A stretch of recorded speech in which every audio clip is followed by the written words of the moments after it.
Dans cette vidéo, je vais t'apprendre exactement comment mettre en place le lead magnet le plus puissant au monde, alias les calls découvertes. Les calls découvertes sont extrêmement puissants parce que tu vas pouvoir montrer à ton client ton expertise, ta valeur, bref, exactement pourquoi est-ce qu'il doit consommer chez toi ton offre. J'ai une agence de closing, j'ai accompagné des entrepreneurs à s'améliorer en vente, j'ai accompagné des freelances, j'ai accompagné des closers indépendants à reprendre vraiment le contrôle sur leurs appels. Dans cette vidéo, je vais pas t'apprendre à pitcher plus fort, etc. Je vais t'apprendre à poser les bonnes questions. Le call découverte va littéralement changer ta manière de vendre. Pourquoi? Parce qu'une fois que tu auras tes calls de closing, tu vas connaître exactement les besoins, les douleurs et surtout tu auras déjà un lien de confiance directement lié avec ton prospect. Parce qu'il n'y a rien de plus frustrant qu'un bon lead que tu crames juste en pitchant trop tôt ton offre. Si tu as encore du mal avec le framework closer, la vidéo s'affiche juste ici maintenant. Les calls découvertes peuvent être pour toi une bonne solution. En plus de ça, ça va engager ton audience à directement venir dans tes DM, te démarcher pour pouvoir te parler et donc créer un lien direct entre spectateur et prospect. Bref, mon gars, reste jusqu'à la fin de cette vidéo va être dense comme d'habitude. Je te laisse avec la valeur tout de suite. Ok, donc tout d'abord, c'est quoi un call découverte et pourquoi est-ce que c'est vital pour toi? Le call découverte, c'est pas un pitch, c'est pas le moment où tu vas vendre ton offre, non, c'est vraiment le moment où tu vas pas être le vendeur, mais tu vas devenir le médecin. Tu vas vraiment écouter, comprendre quels sont les besoins et pourquoi est-ce que ton client est en face de toi maintenant. Ce call va avoir 3 objectifs clairs. Le premier, créer une sincère liaison entre toi et ton prospect, que vous ayez un lien, que vous commenciez à tisser une espèce d'amitié ensemble. Le second, c'est que tu vas vraiment commencer à comprendre ton prospect. Et le troisième, ça va être qualifier ton prospect. Ok, est-ce que cette personne correspond aux gens que je veux accompagner? Je pense que je vais aussi faire une vidéo sur les mauvais clients parce que je viens d'avoir une expérience avec un mauvais client et je peux vous dire qu'il n'y a rien de pire qu'un mauvais client parce que certes il vous paye, mais qu'est-ce que c'est des emmerdes en plus. Ce que tu dois comprendre avec ton call découverte, c'est que c'est vraiment un filtre. C'est pas un entonnoir, ce n'est pas tout ça. Certes, la personne est tombée dans ton entonnoir, donc ton contenu, ton lead magnet qui est ton call découverte et ensuite ta vente. Mais là, ton but lors du call découverte, c'est vraiment de la qualifier. Ok, est-ce que cette personne va être un des meilleurs clients? Est-ce que cette personne, une fois que j'aurai fait atteindre les bons résultats, va me référer à ses amis et va me permettre de générer encore plus de ventes? Oui, non, et c'est à ça que ça va servir. Chapitre 2, la structure exacte que tu dois respecter lors de tes calls de découverte. Premièrement, une ouverture assez chill. Le but, c'est vraiment que la personne se sente à l'aise et surtout soit content de pouvoir faire un appel avec toi. Créer une connexion humaine très chill, soit dans un bon environnement. De toute façon, tu sais qu'à la fin du call, tu vas pas le pitcher. On est tous des humains, n'hésite pas à mettre des choses qui sont agréables pour tout le monde, c'est-à-dire du sourire, une bonne énergie, fais des blagues, bref, sois vraiment détendu, mais pour autant arrive à rester expert et vraiment à donner de la valeur. Ensuite, tu poses le cadre, ok, mais donc en gros, l'objectif de cet appel, c'est simplement que je puisse t'aider un maximum avec ton problème actuel à trouver des solutions. Et je vais vraiment essayer de comprendre ta situation de A à Z,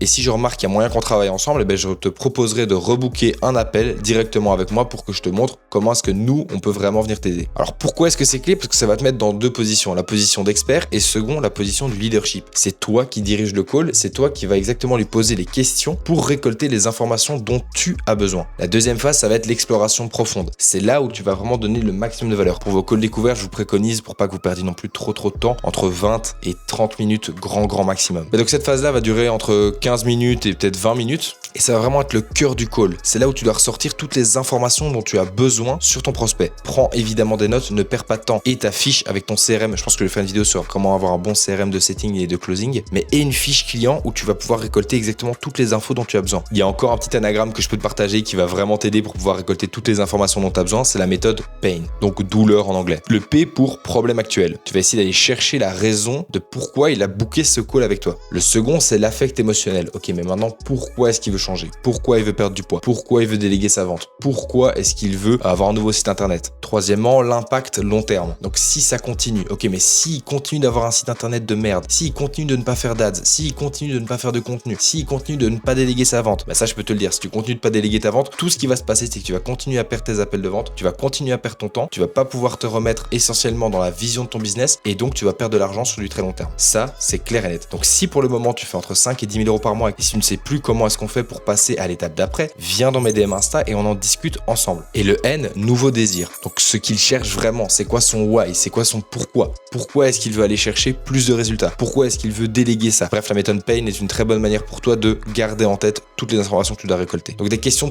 puissantes à poser maintenant, ça va être ok, mais qu'est-ce qui te bloque en ce moment? Pourquoi est-ce que tu as décidé de prendre ce call? Depuis combien de temps est-ce que tu es dans cette situation? Là, pour le moment, ne pas déléguer ta vente, qu'est-ce que ça te coûte? Ça te coûte du temps, ça te coûte de l'argent, de la charge mentale, tu détestes ça, en plus maintenant tu es devenu frustré, ça te fait chier de prendre tes appels de vente. Qu'est-ce que tu as déjà essayé? Ah ok, tu as déjà fait cette solution-là. Et pourquoi est-ce que ça n'avait pas marché? Bref, tu dois vraiment dresser un profil global de ton client. Fais-le se projeter aussi. Donc dans 6 mois, 1 an, comment est-ce que tu voudrais que ça évolue? Pourquoi est-ce que maintenant tu serais prêt à évoluer? Pourquoi est-ce que maintenant tu serais prêt à ce que ça évolue, à ce que ça change, à ce que tu investisses du temps? Pourquoi maintenant? Vraiment, ça, petit tips, exercice, mais ça c'est valable tout en vente et je vous l'ai déjà dit plein de fois, soyez dans un bon mindset. Commencez à creuser, rebondissez sur ce qu'ils disent. Ne reste jamais en surface, montre que ça t'intéresse vraiment. Parce que moi quand je vous ai en call de vente, je vous jure qu'il n'y a rien qui m'intéresse le plus que ok mais pourquoi est-ce que ça fonctionne pas? Comment est-ce qu'on va faire? C'est quoi la stratégie? Arrêtez de subir vos calls de vente ou alors déléguez-les. Arrêtez d'y aller avec des pieds de plomb parce que ça se ressent et ça se voit. Utilise le silence pour que la personne aille creuser encore plus loin. J'ai fait une vidéo entière sur le silence, elle s'affiche maintenant, elle est très très bonne. Et essaye de reformuler ce qu'il te dit pour que tu puisses montrer que tu l'écoutes vraiment, que tu as une écoute active. Comme je t'expliquais, prends des notes et essaye déjà d'imaginer comment est-ce que tu vas faire pour rebondir sur la douleur qu'il vient de t'exposer. Ensuite, la dernière phase, ça va être la phase de qualification.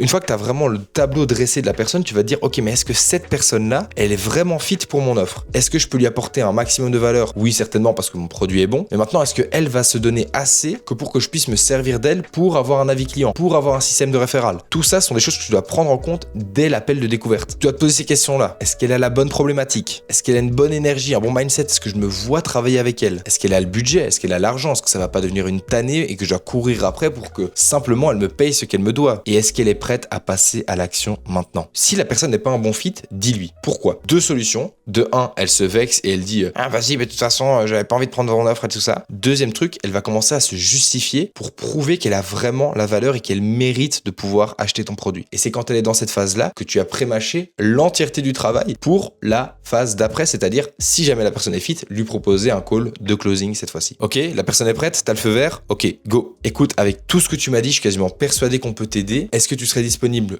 demain, ce soir, cet après-midi ou maintenant qu'on continue l'appel pour que je puisse t'expliquer comment est-ce que j'aide mes clients vraiment? Tu présentes ton offre en miroir. Je t'ai déjà expliqué comment est-ce que tu devais présenter ton offre en miroir. Chaque bénéfice de ton offre doit vraiment répondre à un pain point qu'elle t'a évoqué juste avant. Bref, sors de cet esprit, sors de centaines de vidéos que tu as pu regarder sur les tunnels de vente, etc. Soit dans une vraie connexion, soit dans une conversation d'humain à humain pour que vous puissiez travailler ensemble. Chapitre 3, les erreurs fatales que tu dois absolument me promettre que tu vas éviter. 1. Pitcher trop tôt. Je te l'ai dit, c'est un call de découverte. Calme-toi cowboy, tu vendras plus tard. Deuxièmement, tu parles beaucoup trop par rapport à ce que la personne d'en face parle. Essaye de te dire plus ou moins, on va prendre une petite loi de Pareto pour le coup. Pendant 20% de l'appel, tu parles juste pour poser les questions. Le reste, c'est la personne d'en face qui parle, c'est ton prospect qui parle. 3. Tu négliges la partie émotionnelle. Ça, je te l'ai dit combien de fois, mais tu dois absolument le faire rentrer dans de l'émotion. Tous les achats sont émotionnels, mets-toi ça dans le crâne. 4. Tu vas beaucoup trop vite sans creuser. Tu passes tout en revue de manière très succincte, t'es là, ok, super, génial, tac, tac, tac. Non, creuse, va chercher, comprends. 5. T'as pas posé le cadre dès le début, du coup c'est le bordel. Le mec commence à te parler de n'importe quoi, il a fait du tennis quand il était petit, il te raconte que à l'école primaire il a déjà chié dans son froc, on s'en fout de tout ça, ok? Ce qu'on veut, c'est qu'il aille chercher et qu'il te donne les informations dont toi tu as besoin. Évidemment, il faut qu'il se délivre, il faut qu'il soit assez à l'aise que pour parler de n'importe quoi, mais pas au point que tu perds ton temps. 6. Finir le call sans prochaines étapes. Si à la fin du call, il n'y a pas de ok, on book un rendez-vous pour qu'on puisse se parler, bref, que tu puisses le closer. S'il n'y a pas de ok, mais super, je suis désolé, mais pour le moment, en fait, t'es vraiment pas le genre de personne qu'on recherche. Moi, je suis pas persuadé de pouvoir t'apporter de résultats, donc moi, je veux pas te vendre de conneries. Donc, je préfère qu'on en reste là. Si tu veux me parler sur Instagram, évidemment, il n'y a pas de souci, mais pour le moment, on va pas collaborer ensemble. Ça, ce sont les deux issues à un call. Il n'y a pas de je vais y réfléchir. Il n'y a pas de je verrai si je prends un call avec toi. Non. Soit le mec, il prend un call avec toi à la fin de ce call, soit il se casse et c'est fini. Il y a deux choix. Quatrièmement, les choses que personne ne fait après un call et pour autant, c'est essentiel. Envoie un résumé par mail de ce dont vous avez parlé. Envoie un vocal avec absolument tous les points que vous avez traités. Envoie une note. Moi, j'ai une IA qui prend des notes pour moi. Si tu veux que je te donne le nom de cette IA, viens sur Instagram, je te donnerai le nom de l'IA. Elle est super forte. Elle prend des notes pendant le call. Elle enregistre le call et à la fin, tu pourras même review du coup ton call. Bref, c'est une pépite. Et donc, envoie un résumé de ce qui s'est dit pendant le call. Rappelle-lui les points forts dont vous avez parlé. Confirme la suite. Envoie-lui le lien vers la réunion que vous allez avoir demain. Envoie-lui l'invitation pour prendre le call pour après-demain. Bref, tout ça sont des choses essentielles à mettre dans les mains de ton client quand il est encore chaud. Et enfin, même si le gars ne prend pas de call, même si le gars n'est pas fit au final, fais les mêmes étapes pour lui. C'est-à-dire, envoie-lui le résumé du call, même s'il signe pas. On s'en fout. Le mec va garder une bonne image de toi dans sa tête. Il va se dire, ok, en fait, le type, il n'était pas que là pour me vendre son offre. Il était vraiment là pour me comprendre, pour m'écouter. Et quand je serai assez prêt pour investir de l'argent, quand je serai assez prêt pour prendre du du temps à me former sur 1 milliard de sujets, la peinture, ce que tu veux, et ben je repasserai par lui parce qu'il m'a fait confiance et surtout il m'a vraiment donné du temps de qualité. Mon gars, comme je te disais, viens sur Instagram pour me parler de tes problèmes en vente et surtout si tu veux déléguer ta vente et que tu fais entre 5 et 10 000 euros par mois, on a des résultats de fou en ce moment. Je prépare des vidéos, mais en fait, qu'est-ce que ça prend du temps d'organiser des choses? Avec mes clients sont aussi des entrepreneurs, on a tous des vies très compliquées, mais je vous prépare de belles choses. Comme je te disais, viens sur Instagram pour que je t'envoie le nom de l'IA qui va prendre les super notes pendant tes calls de découverte, pendant tes calls de closing et surtout qui va enregistrer tes appels pour que tu puisses les revoir. Merci d'avoir regardé cette vidéo jusqu'au bout. Abonne-toi, like, c'était Nathan, c'est ciao les gars.